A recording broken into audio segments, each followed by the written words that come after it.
Hello, and thank you for joining me. Now, I'm genuinely excited to say that today I am joined by the living legend that is Dolly Pond.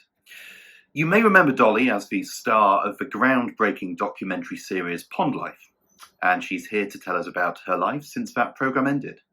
A daughter, friend, lover, shop worker, commuter, swimmer, and poet, Dolly is a woman of many facets, and I hope we can explore just a fraction of those today. So, it's been a while since we last saw you, Dolly, and it's been a fairly tough time for a lot of us. How's life been treating you? Well, I'm in a bubble with my ex-nobby who lives upstairs and my boss and landlady, Mrs. A, who runs the shop downstairs. I have to say, I've never noticed before quite how loud Mrs. A's builder's whistling is, or how much Nobby slaps his lips when he's eating, which is most of the time. I want to murder both of them. Apart from that, nothing much has changed. I'm still held back from the fabulous life I deserve by my dull family and friends. But don't worry, I'm still totally fantastic. I see. Now, the last time we saw you, you and the family, and Mrs. A, weren't faring too well on the game show Family Futures.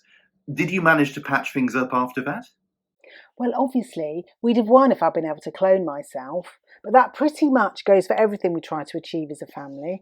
We always patch things up once I've got them to admit that it's all their fault. I'm very glad to hear that. How are Mrs. A and the shop doing? Since we last saw you, the supermarkets have really moved into the convenience store space. So what did you have to do in order to keep the shop running? The supermarkets don't provide the level of intellectual stimulus that we do. We're both excellent raconteurs, especially me. And that's why people keep coming. Also, my family come in quite often to tell me off or just to annoy me. Mrs. A has tried to set up an online shopping, but neither of us have worked out how to turn the computer on. Mrs. A has left me the shop in her will. So, when I murder her for whistling, I'll be free to turn the shop into a thriving artisan bakery, a bespoke boutique, or a trendy coffee bar. Once I get out of prison, of course. Our location at the bottom of the cul-de-sac has never been ideal for footfall. That, plus the fact that Mrs. A's stock rarely amounts to more than a couple of shrivelled lemons and some out-of-date biscuits, and sometimes a job lot of something no one wants, like size 20 to 22 American tan support tights. We do very well with desperate husbands on Christmas Eve and Valentine's Day, mind. Well, I'll be sure to take advantage of that if I'm ever in the area. Now, there have been a fair few fads in your life. A number of crash diets, an attempt to give up smoking, a few sessions of counselling that ended with your counsellor obsessed with you, and 10 driving lessons that ended with you driving into the sea. Have you tried anything new in the last few years? I love trying new things. They've got a very good red wine selection in Lidl, which is always changing, and the pudding selection at Tesco's is very comprehensive. The middle of Lidl provides good opportunities for trying new things too. Apart from that, I tried jogging for the first time last summer, which I adored. Planning to go for my second jog sometime this summer. Of course. Now, in addition to being a skilled shop worker, we know that you're a gifted poet. Have you thought about putting pen to paper again after victory was cruelly snatched from you in the last poetry competition you entered? I'm an extremely gifted poet and put pen to paper most days. My recent one was called Monday Shopping, and it goes tea, milk, pasta, beans, white chocolate, sif.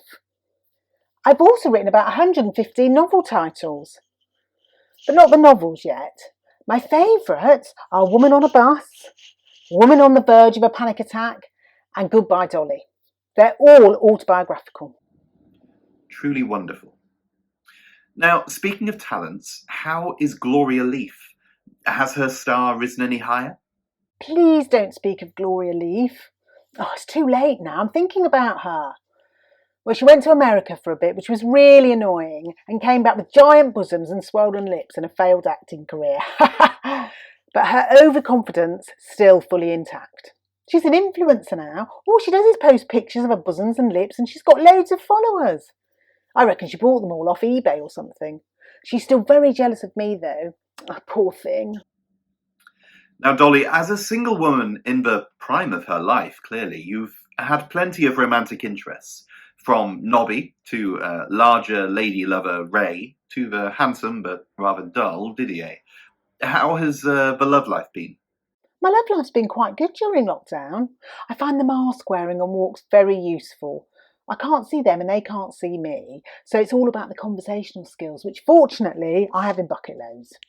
But really, I can't wait for lockdown to be lifted because Ken, the osteopath, has moved back into the area and he's single.